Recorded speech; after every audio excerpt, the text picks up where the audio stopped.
यति ओम्नी र Giribandhu tea state लगायत प्रकरणमा छानबिन गर्न प्रधानमन्त्री पुष्पकमल दाहाल प्रचण्डलाई एमाले अध्यक्ष ओलीको चुनौती। ओली भन्छन् सबैको छानबिन गर, आफै जेल जाऊ। नेकपा बारे सर्वोच्चको आदेशपछि अर्को पार्टी दर्ता गर्न धेरै कोसिस गर्दा पनि प्रचण्डले मानेनन्। नेकपा अदालतले होइन, प्रचण्डले नै फुटाएको एमाले अध्यक्ष ओलीको आरोप। ईश्वर पोखरेलको गुनासो, मलाई पानी ट्याङ्कीमा पैसा राख्यो भनियो, मैले कुनै अनैतिक काम गरेकै छैन। अमेरिका सामु नेताहरू थरथर काँपिरहेका छन्। एमसीसी का विरोधीलाई छानी छानी चुनावमा हराइयो, त्यसको शिकार म पनि भएँ भन्दै झलनाथ खनालको गुनासो। अख्तियारलाई सरकारी वकिलको पत्र, विमानस्थल भन्सारका सबै कर्मचारीमाथि छानबिन गर्नु। 9 किलो सुन तस्करी प्रकरणमा जुट्यो सीआईबी, महराका बाबु छोरामाथि पनि अनुसन्धान गरिने। भ्रष्टाचार निवारण र सुशासन देशकै एजेन्डा बन्नुपर्ने प्रधानमन्त्री पुष्पकमल दाहाल प्रचण्डको भनाई। गौर घटनाका पीडितले न्याय नपाए अन्तर्राष्ट्रिय अदालत जाने प्रभु शाहको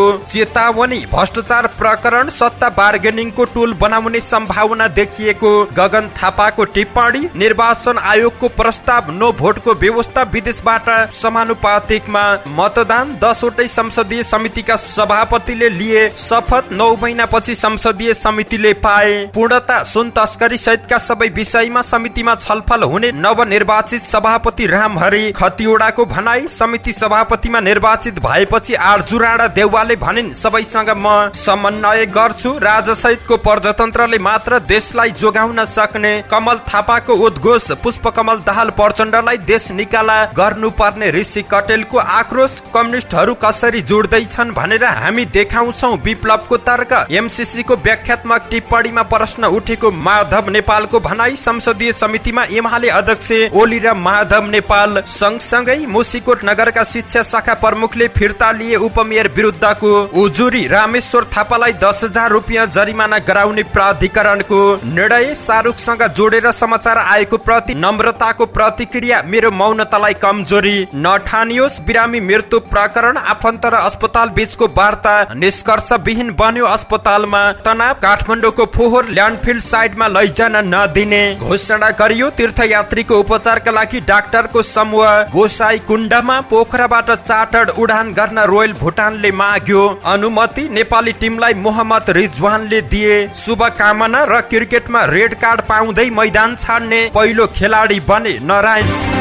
दर्शक महानुभाव नमस्कार, तपाईँ हेर्दै हुनुहुन्छ नेपाल पोस्ट। म गोविन्द चापागाई। आज मिति विक्रम सम्वत 2080 भदौ महिनाको 12 गते मंगलबार। यस विषयमा 2023 अगस्त 29 तारिक। यसै गरी आज साउन शुक्ल त्रयोदशी तिथिसँगै विश्व आणविक परीक्षण विरुद्धको दिवस पनि रहेको छ। दर्शक बिन सदा झै शुभ बिहानीसँगै आज पनि उपस्थित भएका छौं। विशेष गरी देशको पछिल्लो राजनीतिक अवस्था के कस्तो रहेको छ त विभिन्न नेताहरूको भागदौड सँगै टीका टिप्पणी, स्वास्थ्य सम्बन्धी जानकारी, देश तथा विदेशमा घटेका घटना लगायत आज दिनभरि कहाँ के हुँदैछ त सम्पूर्ण जानकारीहरू लिएर यहाँ सामु उपस्थित भएका छौं। दर्शक महानुभाव, हामीलाई कुन ठाउँदेखि हेर्दै हुनुहुन्छ नि कस्तो लाग्दैछ त हामी प्रति कुनै प्रतिक्रिया छन् भने कृपया तलको कमेन्ट बक्समा आफ्नो प्रतिक्रिया उल्लेख गर्न सक्नुहुन्छ। तपाईको प्रतिक्रियालाई मनन गर्दै अगाडि बढ्नेछौं। सकेसम्म देशैभरिका अपडेटलाई समेट्ने कोसिस गर्नेछौं। समाचार समय अवधिसम्म हामीसँगै रहनुहोला। हाम्रो मेहनतको लागि यो भिडियोमा एउटा लाइक भने अवश्य गरिदिनु होला। दर्शक महानुभाव, शुभ बिहानी सँगै समाचारको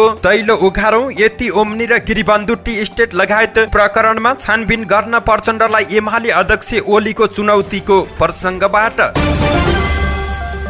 नेकपा एमालेका अध्यक्ष केपी शर्मा ओलीले यति ओम्नी र गिरिबन्धु टी स्टेट लगायत विभिन्न प्रकरणमा छानबिन गर्न प्रधानमन्त्री पुष्पकमल दाहाललाई चुनौती दिएका छन्। हिजो सोमबार आयोजित जनप्रतिनिधिहरूसँग केपी ओली कार्यक्रममा बोल्दै उनले यस्तो बताएका हुन्। एक सप्ताह अघि सम्पादकहरूसँगको छलफलमा प्रचण्डले गिरिबन्धु टी स्टेट प्रकरणको पनि छानबिन गर्ने बताएका थिए। धेरै प्रधानमन्त्री दाहालको उक्त अभिव्यक्ति एमालेलाई दबावमा राख्ने चुनौती भएको विश्लेषण गरेका छन्। त्यसको एक सप्ताहपछि ओलीले ओलीले हिजो सबै प्रकरणको छानबिन गर्न चुनौती दिएका छन्। अध्यक्ष केपी शर्मा ओलीले ललिता निवासको छानबिनले सत्ता गठबन्धनकै नेताहरूको भागाभाग भएको भन्दै white body Giribandhu tea estate लगायतको छानबिन गरे। उनीहरू नै जेल जाने भएकाले एमालेको बदनाम गर्न मात्रै यस्ता कुरा उचालिरहेको दाबी गरेका छन्। ओलीले आफू यति बारे छानबिन गरौं भनेको वर्षौं भइसक्दा पनि उनीहरूले नसकेको बताएका छन्। व्हाइट बडीमा पनि आफै जेल जाने भएकाले छानबिन नगरेको एमाले अध्यक्ष ओलीको आरोप रहेको छ। ओलीले भने यतिको छानबिन गर न त भन्यो गर्दैनन्, व्हाइट बडीको छानबिन गर आफै जेल जाऊ। अस्तिसम्म ललिता निवास भन्दै थिए, अहिले कस्तो भागो र भाग रहेको छ। एउटा यता ढोकाबाट कुदेको छ, अर्को उताबाट कुदेको छ। यिनीहरूका छानबिन नदेखेको हो र यी भ्रष्टहरू उल्टै एमालेलाई धम्की दिएका छन्। आफूलाई जोडिएको गिरिबन्धु टी स्टेट बारे पनि एमालेका जनप्रतिनिधिहरूलाई प्रश्न पारेका छन्। उनले पटक पटक कानून बिना चिया बगानको जग्गा बेच्न दिएर कमिसन खाएकाले आफ्नो पालामा कानून बनाएको तर कुनै जमिन बेचबिखन नभएको बताएका छन्। यसैगरी एमालेका अध्यक्ष केपी शर्मा ओलीले नेकपा सर्वोच्च अदालतले नभएर प्रचण्डले नै फुटाएको आरोप लगाएका छन्। जनप्रतिनिधिहरूसँगको अन्तर्क्रिया कार्यक्रमलाई सम्बोधन गर्दै उनले प्रचण्ड कम्युनिस्ट पार्टीलाई कमजोर पार्न लागेको पनि आरोप लगाएका छन्। उनले भने अदालतले नेकपा फुटाइदिएको हो भन्ने भाष्य खडा गरिएको छ, त्यो ठीक होइन। अदालतले ऋषि कटेलले त्यही नाममा पहिले नै दर्ता गराइसकेको हुँदा अर्को नाम दर्ता गर्न आऊ भनेको थियो। अर्को नाम लिएर दर्ता गर्न मैले अनेक कोसिस गर्दा प्रचण्डले मानेनन्। नाम अर्को लिएर भोलिपल्ट दर्ता गरेको भए पनि भइहाल्थ्यो। प्रचण्ड अलग भएपछि निर्वाचन आयोग सभामुख र माधव नेपालहरूसँगको साँठगाँठमा एमाले फुटाएर लगेको पनि बताएका छन्। लाज शरम छोडेर निर्लज्ज भएर पार्टी फुटाएर लगेको ओलीको आरोप रहेको छ। एमाले तलैसम्म फुटाउने षड्यन्त्रमा निर्वाचन आयोग पनि लागेको ओलीको दाबी रहेको छ। यसैगरी नेकपा एमालेका वरिष्ठ उपाध्यक्ष ईश्वर पोखरेलले अहिले सामाजिक अराजकता बढेको बताएका छन्। जनप्रतिनिधिहरूसँगको अन्तर्क्रिया कार्यक्रममा बोल्दै उनले पार्टी नेताहरूमाथि लागेको आरोपको पुष्टि गर्न चुनौती दिएका छन्। उनले भने अहिले सामाजिक अराजकताको स्थिति रहेको छ, जसलाई जे मन लागे पनि भनिदिने। हाम्रो पार्टी अध्यक्षलाई पशुपतिको जलहरी पितलको लगायो भनियो। हाम्रा मान्छेहरू कतिपय ठाउँमा थरथर हुनुभयो, के हो यस्तो कुरा बिग्रियो कि भनेर हामीमाथि अनेक खालको बात लगाउने कुरा भयो। त्यो पितलको थिएन, सुनकै थियो भनेर प्रमाणित गरियो। जोग्दा समेत तलमाथि भएन। उनले आफूहरूले कानून विपरीत कुनै काम नगरेको दाबी गरेका छन्। नेता पोखरेलले थपे अहिले गिरिबन्धु टी स्टेटको कुरा उठाउँदैछन्। हाम्रो बारेमा अनेक खालको कुरा उठेका छन्, मेरै बारेमा कति कुरा उठेका छन्। पानी ट्याङ्कीमा पैसा राख्यो भनियो, यो निर्वाचनमा कुरा उठेको। ओम्नी गोकर्ण रिसोर्ट अनेक खालका कुरा गर्ने गरेका छन्। तर हामी एमालेका नेता कार्यकर्ताहरू अनुशासनपूर्वक उभिएर कुनै पनि चिज कानून विपरीत अनैतिक ढङ्गले काम गरेका रहेछौं भने सजाय भोग्न तयार भएको पनि ईश्वर पोखरेलको भनाइ रहेको छ।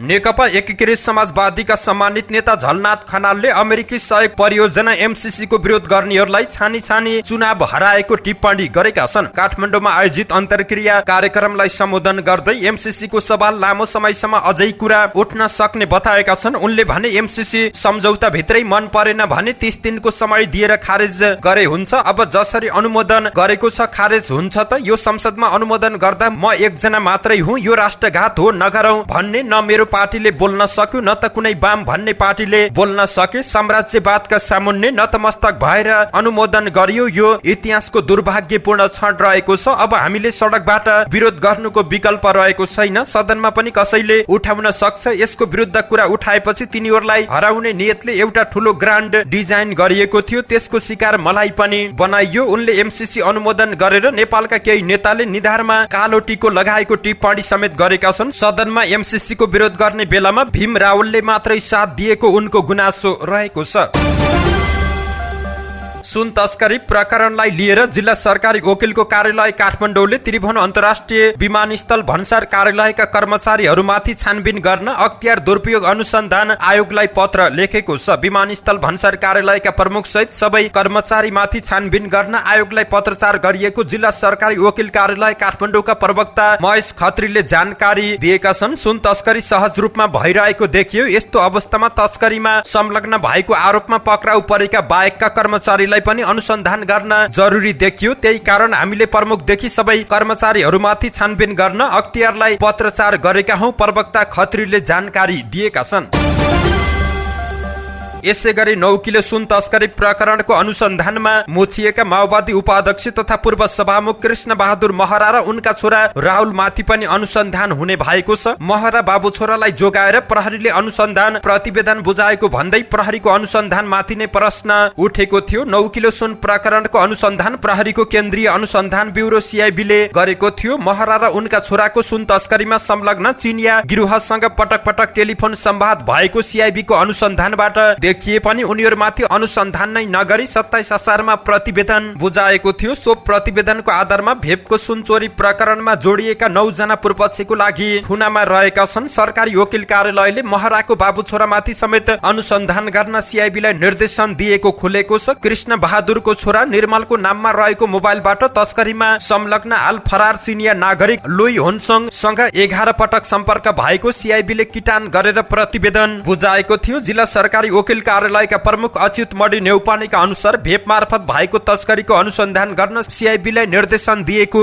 बताएका छन्। त्यस्तै सुन तस्कर वाङले पनि महरालाई 11 पटक फोन सम्पर्क गरेको खुलासा भएको थियो। भेप सुन प्रकरणमा जोडिएका 3 जना चिनिया हाल फरार रहेका छन्। सीआईबी स्रोतले भने भेप मार्फत भएको तस्करीको अनुसन्धान निरन्तर भएको जानकारी दिएको छ।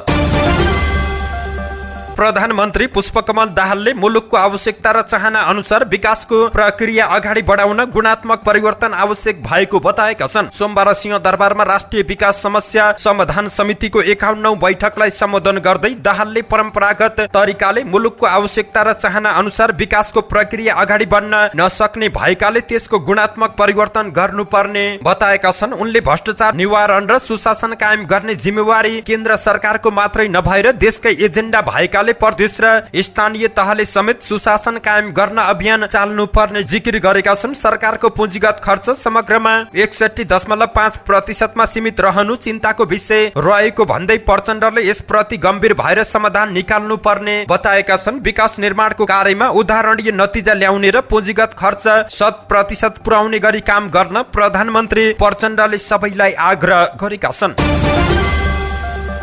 आम जनता पार्टीका अध्यक्ष प्रभु शाहले गौर घटनाका पीडितहरूले देशमा न्याय नपाई अन्तर्राष्ट्रिय अदालत जाने चेतावनी दिएका छन्। सोमबार काठमाडौँमा पार्टीको केन्द्रीय कमिटी बैठकमा बोल्दै शाहले सत्ता जोगाउनका लागि गौर घटनाको अनुसन्धानबाट पछि हट्ने षड्यन्त्र भइरहेको भन्दै देशमा न्याय नपाई अन्तर्राष्ट्रिय अदालत जाने चेतावनी दिएका छन्। उनले गौर घटनाका पीडितसँग प्रधानमन्त्री दाहालले बालवटारमा सहमति गरे पनि कुर्सी हल्ला नै भएपछि पछि हटेको जिकिर गरेका छन्। गौर घटनामा पनि 17 वर्ष पहिला नै जारी दर्ता भएको भए पनि अहिलेसम्म छानबिन समेत हुन नसकेको उनको भनाई रहेको छ। शाहले विभिन्न प्रकरणहरू लुकाउनका लागि सरकारले नयाँ प्रकरण ल्याउने गरेको तर्क पनि गरेका छन्। उनले नक्कली भुटानी शरणार्थी प्रकरण ललिता निवास प्रकरणको रेकर्ड सरकारसँग रहे पनि ठूला व्यक्तिलाई उन्मुक्ति दिन खोजेको आरोप लगाएका छन्। राजतन्त्र फाले पनि अहिले छोटे राजाहरूको शासन रहेको र जनता लाचार भएको उनको टिप्पणी रहेको छ। उनले अहिलेको शासन प्रणालीबाट देशको हित सम्भव छ कि छैन भन्ने कुरामा बहस हुनुपर्ने बताएका छन्। शाहले सदनमा प्रतिपक्ष र सत्तापक्ष देखाउनका लागि मात्रै नभएको र भागबण्डामा एक हुने गरेको तर्क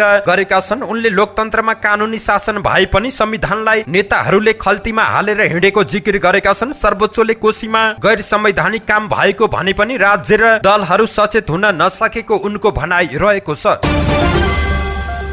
नेपाली कांग्रेसका महामन्त्री गगन थापाले एकपछि अर्को भ्रष्टाचार काण्ड बाहिरिए पनि नेताहरूले आफू अनुकूलतामा सत्ता बार्गेनिङको टुल बनाइरहेको आशंका गरेका छन्। ललिता निवास जग्गा प्रकरण, नक्कली भुटानी शरणार्थी प्रकरण, सुन प्रकरण, टिकापुर जग्गा प्रकरण लगायत सामसुम पार्न नेताहरूले अनुकूलतामा सत्ता बार्गेनिङको टुल बनाउने सम्भावना बढ्दै गएको गगन थापाको भनाई रहेको छ। भ्रष्टाचार प्रकरणले विगतमा अख्तियार दुरुपयोग गरेर कसरी शासन, सत्ता, शक्ति र पहुँच, नाता र सम्बन्धका आधारमा भ्रष्टाचारको नेक्सस बनिरहेको रहेछ भन्ने छर्लङ्गै भएको पनि उनको भनाई रहेको छ। उनले यस्ता प्रयास भएमा भ्रष्टाचार जालो तोड्ने र सुशासन कायम गर्न बलियो कानुनी संरचनागत संस्थागत सुधार गर्ने वातावरण बन्ने पनि बताएका छन्।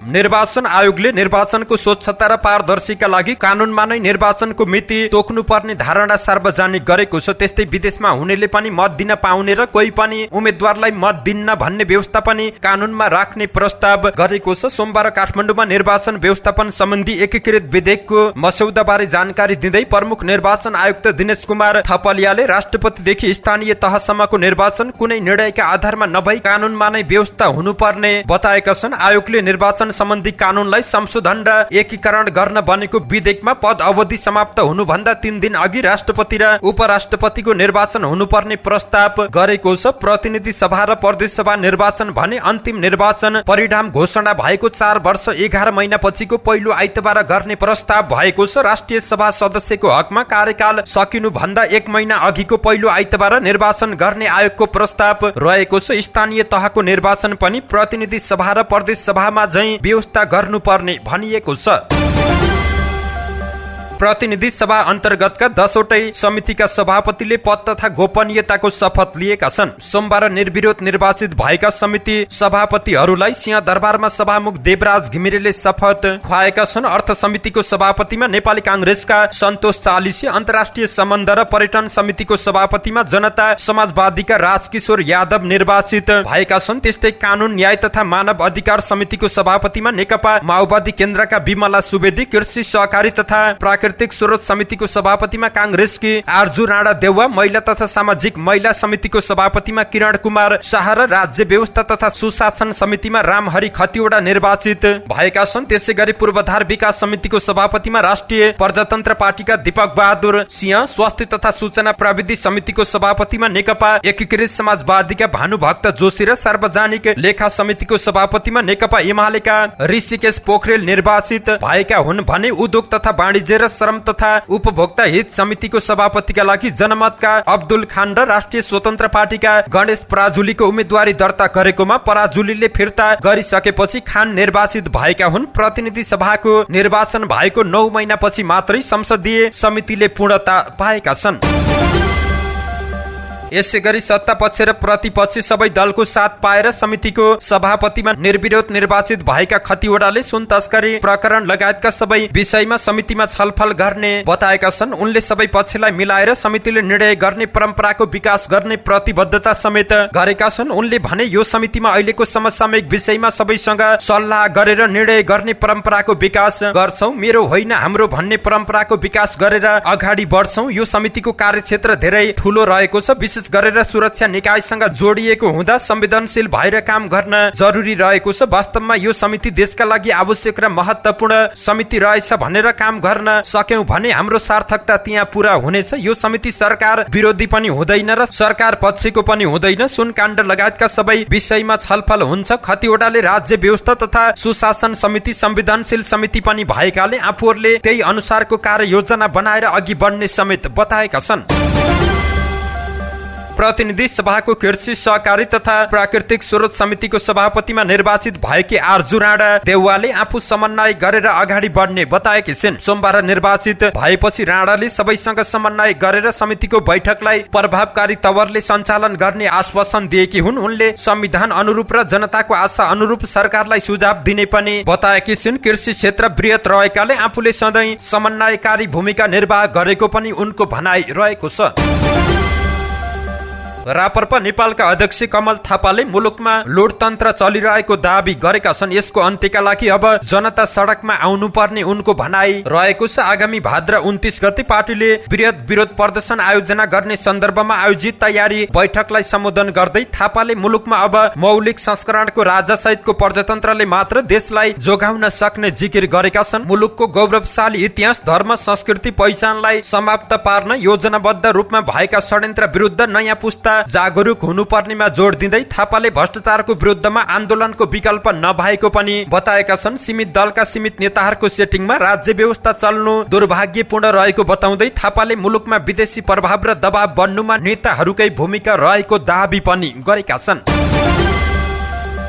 नेपाल कम्युनिस्ट पार्टीका अध्यक्ष ऋषि कटेलले प्रधानमन्त्री पुष्पकमल दाहाल प्रचण्डलाई देश निकाला गर्नुपर्ने बताएका छन्। एमसीसी कार्यान्वयन विरुद्ध विप्लव नेतृत्वको नेकपाले सोमबार राजधानीमा गरेको अन्तर्क्रिया कार्यक्रममा बोल्दै कटेलले प्रचण्डलाई देश निकाला गर्नुपर्ने धारणा राखेका छन्। एमसीसी पास गर्ने पुष्पकमल दाहाल राष्ट्रघाती हुन्, उनलाई देश निकाला नगरेसम्म एमसीसी खारेज गर्न सकिँदैन झलनाथतिर देखाउँदै उनले प्रश्न गरेका छन्। तपाईहरुकै अध्यक्ष हो क्यारे? पुष्पकमल दाहाल राष्ट्रघाती भन्ने आड छ, उनको विरुद्ध आन्दोलन गर्ने आड छ भन्दै प्रश्न गरेका छन्। सबै मिलेर अब पुष्पकमल दाहाललाई देश निकाला गर्नुपर्छ, सबै जनता मिलेमा मात्र एमसीसी खारेज गर्न सकिने उनको भनाइ रहेको छ।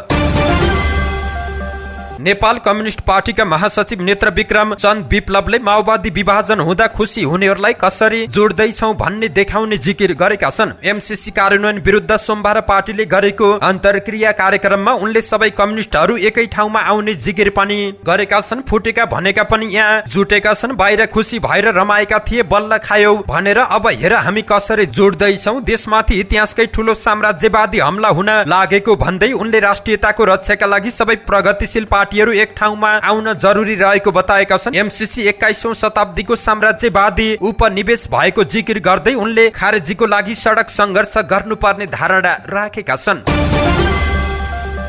नेकपा एकीकृत समाजवादीका अध्यक्ष माधव कुमार नेपालले अमेरिकी आर्थिक सहयोग परियोजना एमसीसी को व्याख्यात्मक टिप्पणीमा प्रश्न उठेको बताएका छन्। सोमबार अन्तर्राष्ट्रिय सम्बन्ध समितिको बैठकमा उनले एमसीसी को व्याख्यात्मक टिप्पणीमा प्रश्न उठेकाले समितिमा छलफल हुनुपर्ने बताएका छन्। उनले राष्ट्रियतासँग जोडिएका जल्दा बल्दा समस्या देखिएको भन्दै त्यसतर्फ पनि गम्भीर हुन आग्रह गरेका छन्। उनले सीमानासँग जोडिएका विषयवस्तुहरू चुनौतीका रूपमा आइरहेको भन्दै छलफल र संवादबाटै टुङ्ग्याउनु पर्ने जिकिर गरेका छन्। नेताहरूको एउटा रमाइलो चर्तिकला 2078 भदौ 2 गते पार्टी विभाजन पछि नेकपा एमालेका अध्यक्ष केपी शर्मा ओली र नेकपा एकीकृत समाजवादीका अध्यक्ष माधव कुमार नेपाल एउटै मञ्चमा बिरलै बसेका छन्। राजकीय कार्यक्रमहरूमा बाहेक उनीहरू एउटै मञ्चमा देखिँदैनन् पनि। गत मंगलबार भदौ 4 गते राष्ट्रपति रामचन्द्र पौडेलले सर्वदलीय बैठक बोलाएका थिए। बैठकमा एमाले अध्यक्ष ओली गएनन्। अध्यक्ष नेपालले एकीकृत समाजवादीको छाया पर्छ भनेर ओली बैठकमा नआएको टिप्पणी गरेका थिए। अध्यक्ष नेपालको यही अभिव्यक्तिबाट प्रष्ट हुन्छ उनीहरू एकअर्कालाई कति असहज महसुस गर्छन्, कतै देख्नै नपरे हुन्थ्यो जस्तो उनीहरूको व्यवहार रहेको छ। सोमबार यी दुई अध्यक्ष एउटै लहरमा बसे। प्रतिनिधि सभा अन्तर्गतको अन्तर्राष्ट्रिय सम्बन्ध र पर्यटन समितिको सभापतिको निर्वाचनमा उनीहरू एउटै लहरमा बसेका हुन्। पूर्व प्रधानमन्त्रीको हैसियतमा दुवै अध्यक्षलाई सँगसँगै बस्ने बन्दोबस्त मिलाइएको थियो। सभापति चयनको विधि पुर्याउनु पर्ने भएकाले बैठकमा अध्यक्ष ओली र नेपाल पनि उपस्थित भएका थिए। सँगै बसे पनि दुई अध्यक्ष बीच कुराकानी भने नभएको सांसदहरूले जानकारी दिएका छन्। रुकुम पश्चिमको मुसिकोट नगरपालिका शिक्षा शाखा प्रमुखले उपमेयर विमल कुमार पुन विरुद्ध दिएको उजुरी फिर्ता लिएका छन्। शिक्षा शाखा प्रमुख नरेन्द्र ओली स्वयं जिल्ला प्रहरी कार्यालय पुगेर आफूहरूका बीचमा कुरा मिलेको र सहमति भएको भन्दै उजुरी फिर्ता लिएको जिल्ला प्रहरी प्रमुख डीएसपी नमराज भट्टराईले जानकारी दिएका छन्। गत शनिबार बिहान 11 बजेतिर उपमेयर विमल कुमार पुनले शिक्षा शाखा प्रमुख ओलीलाई परीक्षाको विषयलाई लिएर प्रमुख प्रशासकीय अधिकृतको कार्यकक्षमै कुटपिट गरेको कुरा सार्वजनिक भएको थियो। शिक्षा शाखा प्रमुख ओलीले उपमेयर पुन विरुद्ध जिल्ला प्रहरी कार्यालयमा पुगेर उजुरी समेत दिएका थिए। ओलीमाथि भएको कुटपिटको विषयमा कर्मचारी आन्दोलनमा उत्रिएका थिए। उनीहरूले नगरपालिका प्रवेश गर्ने प्रमुख गेटमा तालाबन्दी गर्नुका साथै आइतबार दिनभर जसो धरना दिएको हुँदा सेवा प्रभावित बनेको थियो। नेपाल नागरिक उड्डयन प्राधिकरणले क्याप्टेन रामेश्वर थापालाई 10,000 रुपियाँ जरिमाना गराउने निर्णय गरेको छ। प्राधिकरणले मागेको स्पष्टीकरणको जवाब निर्धारित समयमा नदिएपछि प्राधिकरणले उनलाई जरिमाना गराउने निर्णय गरेको छ। थापाले पटक पटक प्राधिकरणले गर्दै आएका काम र गर्न लागेका काममा बाधा पुर्याएकाले उनलाई नेपाल नागरिक उड्डयन प्राधिकरण ऐन 2053 को दफा 25 को उपदफा 2 बमोजिम 10,000 रुपियाँ जरिमाना प्राधिकरणले गराएको छ। उनी सिमरिक एयर प्रणालीका अध्यक्ष समेत रहेका छन्। नायिका नम्रता श्रेष्ठले आफ्नो मौनतालाई कमजोरी नठान्न चेतावनी दिएकी छिन्। मौन रहनु गल्ती स्वीकार गर्नु नभएको उनले स्पष्ट पारेकी छिन्। अभिनेता शाहरुख ताम्राकारको आत्महत्यासँग आफूलाई जोडेर भ्रामक र एकपक्षीय समाचार आएको भन्दै उनले यसबारे आफ्नो कानुनी टिमले अध्ययन गरिरहेको बताएकी छिन्। आफू बिरामी रहेका कारण मिडियामा नआएको उनको भनाइ रहेको छ। आफू क्यानाडा भएको भन्ने समाचारमा सत्यता नरहेको पनि उनको भनाइ रहेको छ। म बिरामी रहेको थिएँ। म र मेरो परिवारले चलचित्रको निर्माण युनिट र शाहरुखको परिवारसँग सम्पर्क गर्ने प्रयास गरेको थियो, तर उहाँहरू सम्पर्कमा आउनु भएन। उनले सामाजिक सञ्जाल फेसबुकमा लेखेकी छिन्, आफू क्यानाडा भएको भन्ने समाचारमा सत्यता नभएको पनि उनको भनाइ रहेको छ। यसबारे प्रहरी पनि जानकार रहेको उनले जानकारी दिएकी छिन्।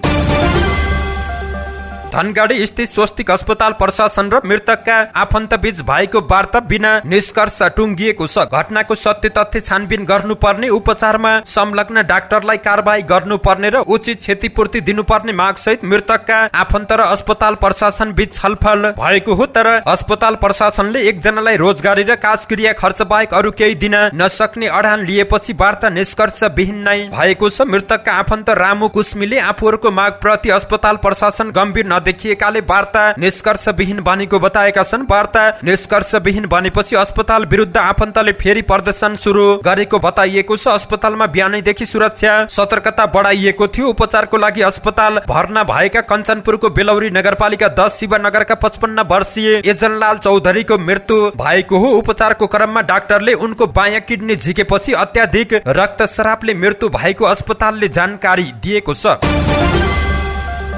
बन्चरे डाँडा ल्यान्डफिल्ड साइट प्रभावित क्षेत्र सरोकार समितिले फेरि काठमाडौँको फोहोर लैजान नदिने भएको छ। आफूहरूको माग पूरा नभएको भन्दै समितिले आगामी असोज 1 गतेबाट उपत्यकाको फोहोर लैजान प्रतिबन्ध लगाउने घोषणा गरेको छ। सोमबार राजधानीमा पत्रकार सम्मेलन गर्दै सरोकार समितिले फोहोर मैलाका कारण स्थानीय बासिन्दाहरूमा नकारात्मक असर परे पनि सरोकारवाला निकायले उक्त समस्यालाई नजरअन्दाज मात्रै गरेकाले फोहोर मैला लैजान प्रतिबन्ध गराउने निर्णय गरिएको छ। प्रभावित क्षेत्रलाई विशेष संवेदनशील क्षेत्र घोषणा गरी सोही अनुरूपको कार्यान्वयन गरिनुपर्ने उनीहरूको माग रहेको छ। प्रदूषण रहित मानव बस्ती र मानव रहित ल्यान्डफिल्ड साइट अहिलेको निकास भएको सरोकार समितिले बताएको छ। सरकारले प्रभावित क्षेत्रका सम्बन्धमा विभिन्न मितिमा गरेका निर्णय कार्यान्वयन नगरेको र जन्मभूमिबाट विस्थापित गराउन खोजेको उनीहरूको भनाइ रहेको छ। 2062 सालदेखि आजसम्म काठमाडौँ महानगर र उपत्यका अन्य नगरपालिकाले ल्यान्डफिल्ड साइट प्रभावित क्षेत्रका बासिन्दालाई विभिन्न बहानाबाजी र भरम सिर्जना गरेर स्वच्छ वातावरणमा बाँच्न पाउने हक कुण्ठित गरेको उनीहरूको आरोप रहेको छ। काठमाडौँ उपत्यकाको फोहोर मैला बन्चरे डाँडा क्षेत्रमा आगामी दिनमा प्रवेश गर्न कुनै हर हालतमा नदिने सरोकार समितिले जनाएको छ।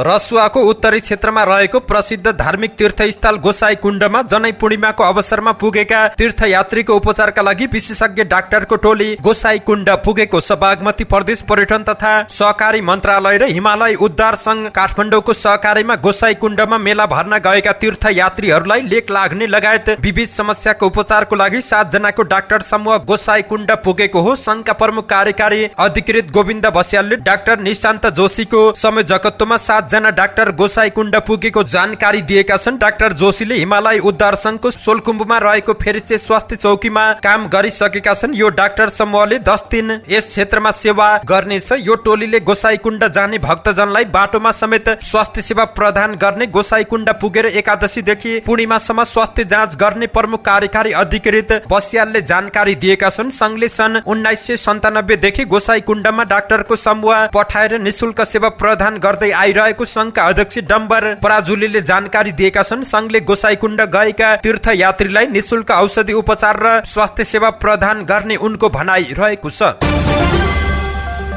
भुटानको वायु सेवा कम्पनी रोयल भुटान ड्रोक एयरले पोखरा अन्तर्राष्ट्रिय विमानस्थलबाट चार्टर्ड उडानको लागि अनुमति मागेको छ। रोयल भुटानले आगामी भदौ 23 गतेदेखि चार्टर्ड उडानका लागि नेपाल नागरिक उड्डयनसँग अनुमति मागेको छ। प्राधिकरणका प्रवक्ता ज्ञानेन्द्र भुलका अनुसार उक्त वायु सेवाले चार्टर्ड उडानको रिपोर्ट प्राप्त भएपछि नियमित उडान गर्ने बताइएको छ। साथै नियमित सफल भएमा पारो पोखरा दिल्ली र दिल्ली पोखरा पारो उडान गर्ने कम्पनीको योजना रहेको छ। सूचना अधिकारी भुलका अनुसार अब भुटानबाट आएको विमानले पोखरा आएर यात्रु थपघट गर्न सक्छ र दिल्ली एयरपोर्टमा जान सक्छ। त्यस्तै दिल्लीबाट उडान थालेको विमानले पोखरा आएर यात्रु थपघट गरेर भुटानको पारोसम्म जान सक्ने बताइएको छ। ड्रोकले चार्टर उडान थालेसँगै पोखराको लागि भुटानबाट पहिलो चार्टर हुने पनि बताइएको छ।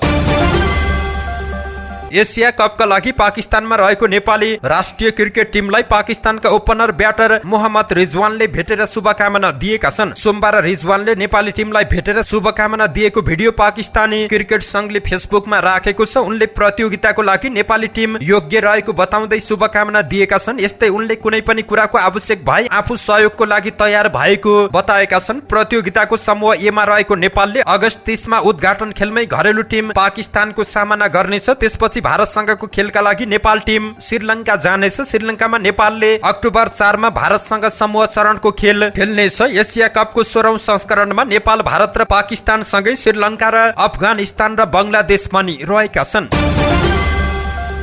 क्रिकेटमा 16 ओभर रेडका कारण पहिलो पटक रेड कार्ड प्रयोग भएको छ। वेस्ट इन्डिजको क्यारेबियन प्रिमियर लिगमा रेड कार्ड प्रयोग भएको छ। आइतबार भएको खेलमा राइडर्सले रेड कार्ड पाएको हो। खेलमा बलिङ गरेको राइडर्स आफ्नो अन्तिम 3 ओभरको खेल सुरु हुने बेलामा आवश्यक ओभर रेड भन्दा पनि पछि रहेको थियो। यही कारणले अम्पायरले टिमलाई रेड कार्ड देखाएर कप्तान काइरन पोलार्डको आग्रहमा स्पिनर सुनिल नारायण मैदानबाट बाहिर जानु पर्यो। त्यसबेला नारायणले आफ्नो 4 ओभर पूरा गरिसकेका थिए। खेलको अन्तिम ओभरमा टिमले 10 जना खेलाडीका साथ फिल्डिङ गरेको थियो। यो खेलमा राइडर्स 6 विकेटले विजयी भयो। क्रिकेटमा रेड कार्ड प्रयोग गरिएको यो पहिलो पटक रहेको छ। यसअघि सीपीएल का प्रतियोगिता सञ्चालक निर्देशक माइकल हलले पछिल्लो समय टी20 क्रिकेटको समय नियन्त्रण गर्न रेड कार्डको नियम लागू गरिने जानकारी दिएका थिए। धन्यवाद। यस्तै ताजा समाचारको लागि नेपाल पोस्ट हेर्दै गर्नुहोला।